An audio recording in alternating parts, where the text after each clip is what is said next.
GK and GS with Sintu YouTube channel में आप सभी लोगों का स्वागत है। दोस्तों, आज हम इस वीडियो में अनुच्छेद आर्टिकल का वीडियो लेके आए हैं। आर्टिकल से रिलेटेड जो प्रश्न आपके एग्जाम में आते हैं वो सारे डाउट को हम इस वीडियो में क्लियर करेंगे।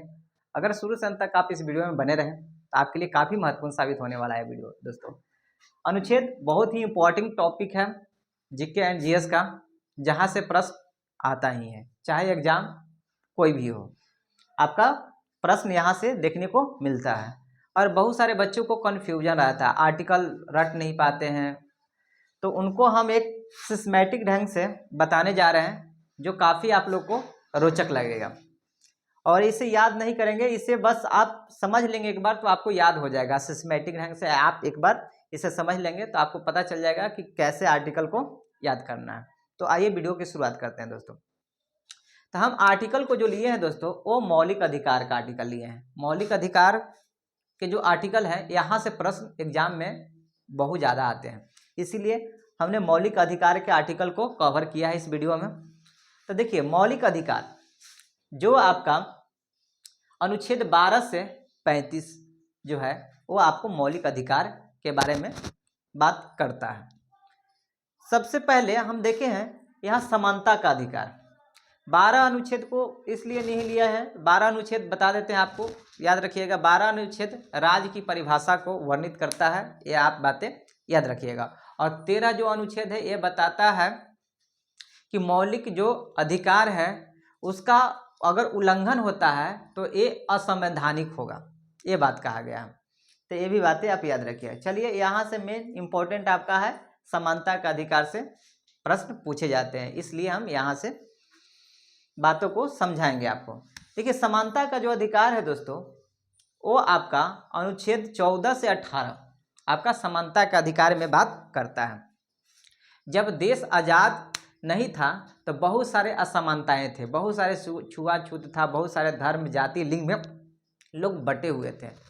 बट जब देश आज़ाद हुआ, जब संविधान बना, तो ये सारे कुरीतियों को दूर करने के लिए अनुच्छेद और संविधान का निर्माण किया गया। तो इसमें सारी चीज़ों को वर्णित किया गया जिससे लोगों को मौलिक अधिकार की समानता, सब लोग को बराबर मिले, चाहे वह किसी भी जाति का हो, चाहे वह किसी भी धर्म का हो, सभी लोग को अवसर बराबर मिले, किसी तरह की कोई छुआछूत न हो, ये सारी चीज़ों को वर्णित किया गया। और सबको एक स्पेशल आर्टिकल के थ्रू डिनोट किया गया जिससे उसे किसी भी तरह की समस्या हो तो वह इस चीज़ को चैलेंज कर सके। तो देखिए, सबसे पहले आप ये बात याद रखिए, विधि के समझ समानता।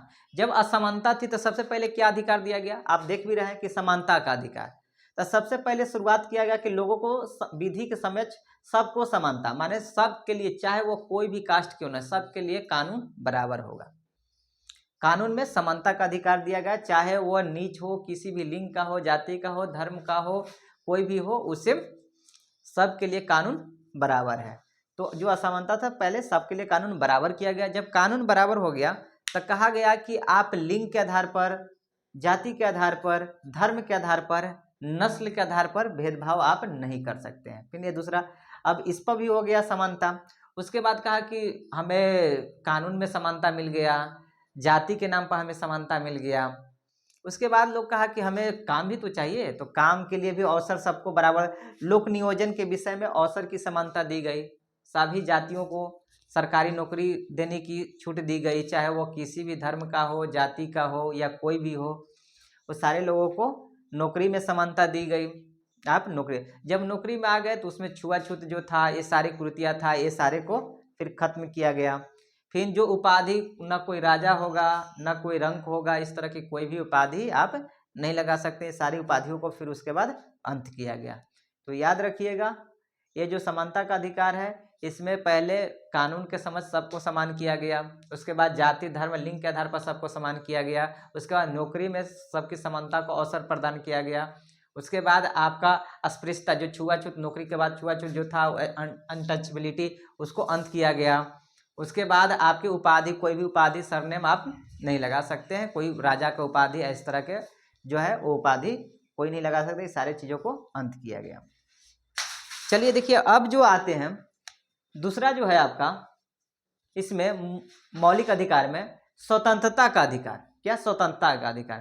तो स्वतंत्रता का जो अधिकार है दोस्तों, ये अनुच्छेद 19 से 22 आपका बताता है स्वतंत्रता के अधिकार को, कि किस तरह से स्वतंत्रता का अधिकार मिलना चाहिए। जब देश आज़ाद हुआ तो बहुत सारी स्वतंत्रता के अधिकार की जरूरत हुआ, तो हमारे विद्वानों ने स्वतंत्रता के अधिकार को बनाया और सबको वर्णित किया एक अलग अलग अनुच्छेद के माध्यम से।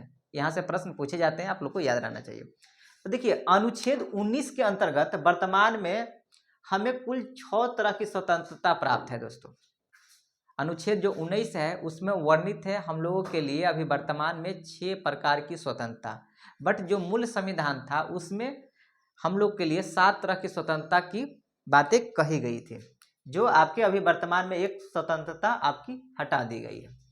तो याद रखिए, सबसे पहले जब आदमी को स्वतंत्रता दिया गया तो सबसे पहले क्या दिया गया? बोलने की स्वतंत्रता दिया गया, कि आप बोल सकते हैं, आज़ाद है, आज़ाद इंडिया के आप माने नागरिक है, तो आपको बोलने की स्वतंत्रता दी गई, आप बोल सकते हैं, आपको बोलने से कोई नहीं रोक सकता है। फिर उसके बाद जब बोलने से रोका गया तो फिर उसे सभा करने की स्वतंत्रता दी गई, कि अगर इस तरह के आपके साथ कुछ अन्याय हो रहा है तो आप सभा भी कर सकते हैं।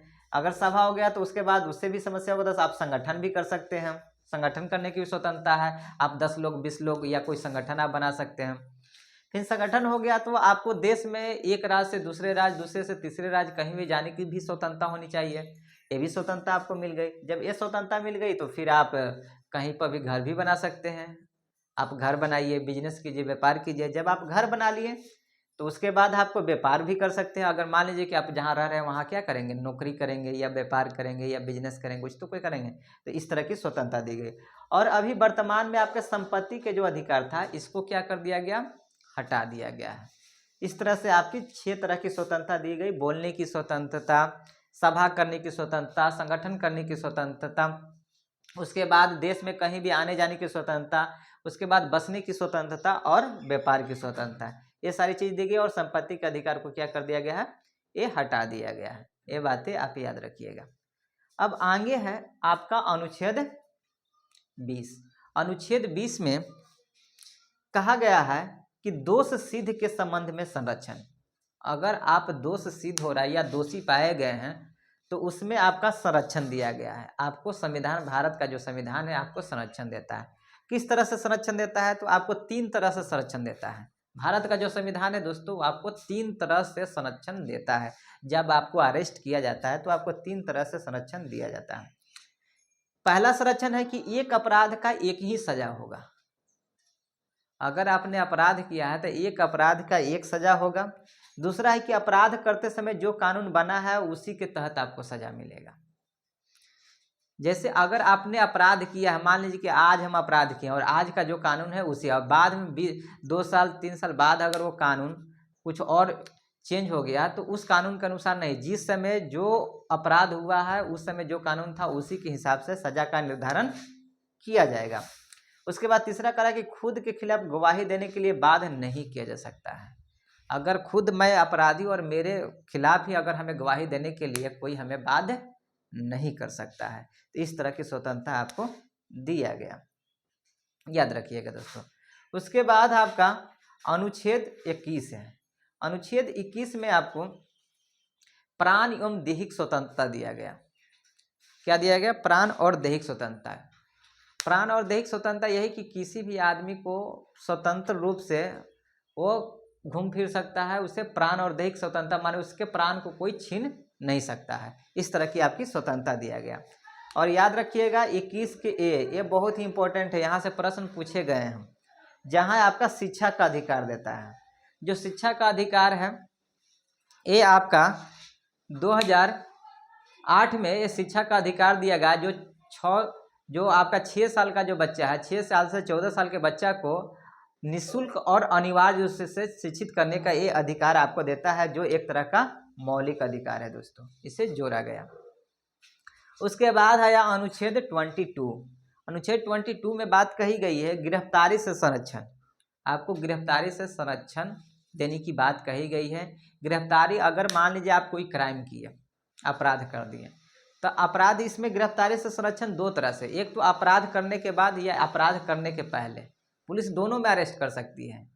अगर मान लीजिए आप अपराध किए तो अगर पुलिस आपको अरेस्ट करने आएगी तो आपको बताएगा कि आपका जुर्म क्या है, आपने कौन सा अपराध किया, वो बताना होगा। दूसरा आपको ये है कि उसे 24 घंटा के भीतर आपको किसी न किसी जज के पास पेश करना होगा। तीसरा है कि आपको मनपसंद वकील चुनने का अधिकार है। अगर आपने अपराध किया है तो सबसे पहले पुलिस आएगी तो आपको बताएगा कि आपने ये अपराध किया है। दूसरा बात है कि 24 घंटा के भीतर वो जज के सामने पेश करेगा। और तीसरा जो है कि आपको मनपसंद वकील करना है। दूसरा है कि आपको अपराध नहीं किया फिर भी आपको पुलिस अरेस्ट कर सकती है। तो उस कंडीशन में पुलिस क्या कर सकती है, 3 महीना तक आपको बिना जज के सामने पेश किए हुए आपको जेल में रख सकती है। ये भी है। तो ये है आपका गिरफ्तारी से संरक्षण संबंधित अनुच्छेद 22। ये कुछ महत्वपूर्ण अनुच्छेद थे जो आप लोग को अच्छा लगा होगा। वीडियो को लाइक करना है, चैनल को सब्सक्राइब करना है और दोस्तों को शेयर करना है। तब तक के लिए थैंक यू। जय हिंद, वंदे मातरम दोस्तों।